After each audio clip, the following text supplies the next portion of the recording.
be focused on. She'll be focused on cracking down on criminals, on defending our borders, while the party opposite remains soft on crime and in favour of unlimited immigration. Mr. Speaker, yesterday the Prime Minister stood on the steps of Downing Street and promised integrity, professionalism and accountability. But then, with his first act, he appointed a Home Secretary who was sacked by his predecessor a week ago for deliberately pinging around sensitive home.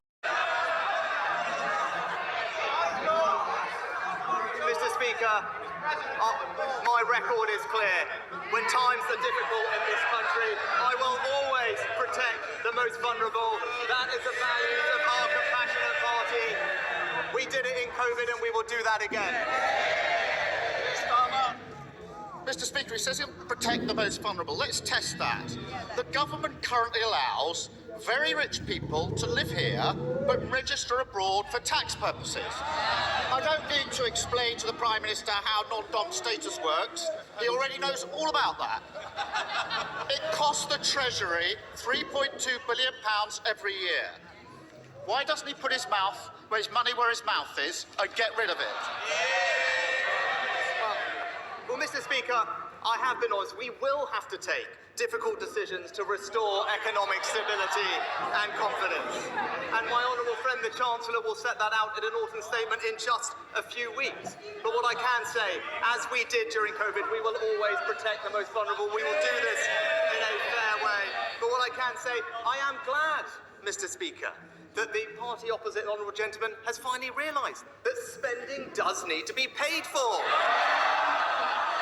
It is a novel concept for the party opposite. This government is going to restore economic stability and we will do it in a fair and compassionate way. Starmer.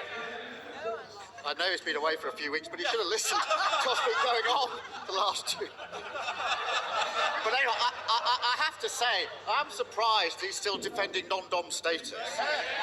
He pretends he's on the side of working people, but in private he says something very different.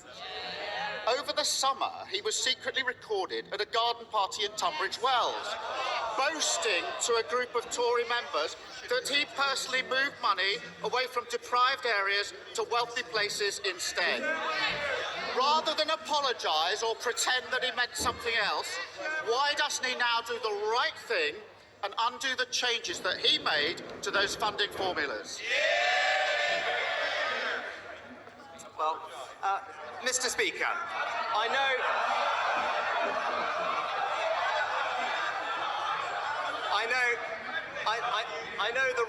know the right honourable gentleman rarely leaves North London. But if he does, he will know that there are deprived areas in our rural communities, in our coastal communities, and across the south, and this government will relentlessly support them, because we are a government that will deliver for people across the United Kingdom. But Mr. Speaker, he mentioned the last few weeks. I am the first to admit that mistakes were made, and that's the reason I am standing here.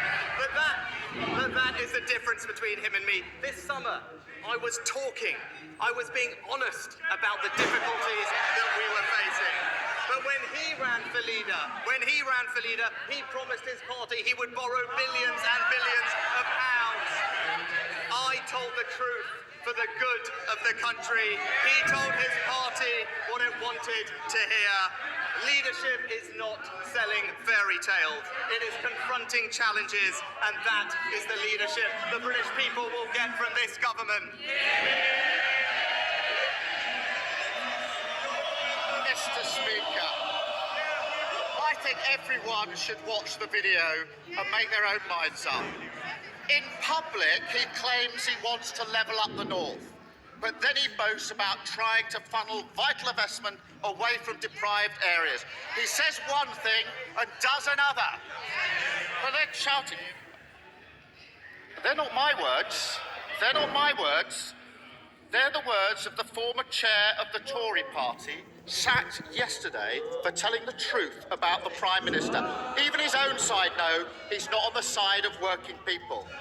That's why the only time he ran in a competitive election, he got trounced by the former Prime Minister, who herself got beaten by a lettuce.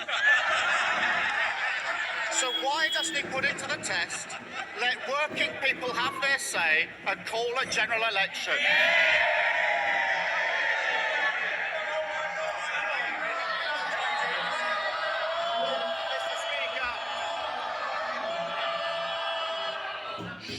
Well, it'll take a long time to get through this paper if we carry on like this, Prime Minister.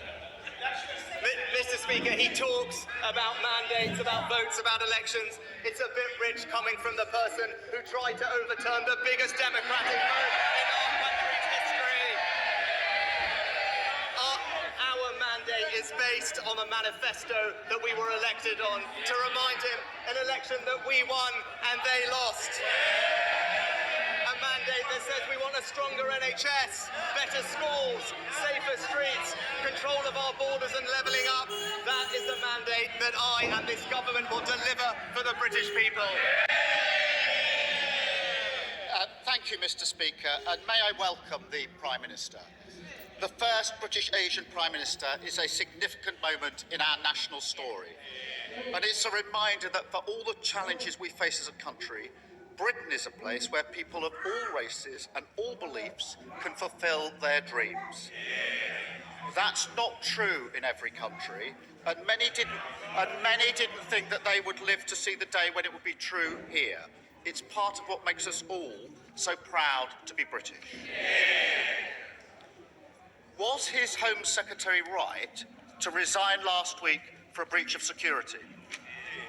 Prime Minister. Well, Mr. Speaker, can I thank the honourable gentleman for his kind and indeed generous welcome to the dispatch box. I look forward to Prime Minister's question time with him, and I know that we will have, no doubt, robust exchanges, but I hope that they can also be serious and grown up. So I look forward to it. Well, he asked about the Home Secretary. The Home Secretary made an error of judgment, but she recognised that. She raised the matter and she accepted her mistake. And that's why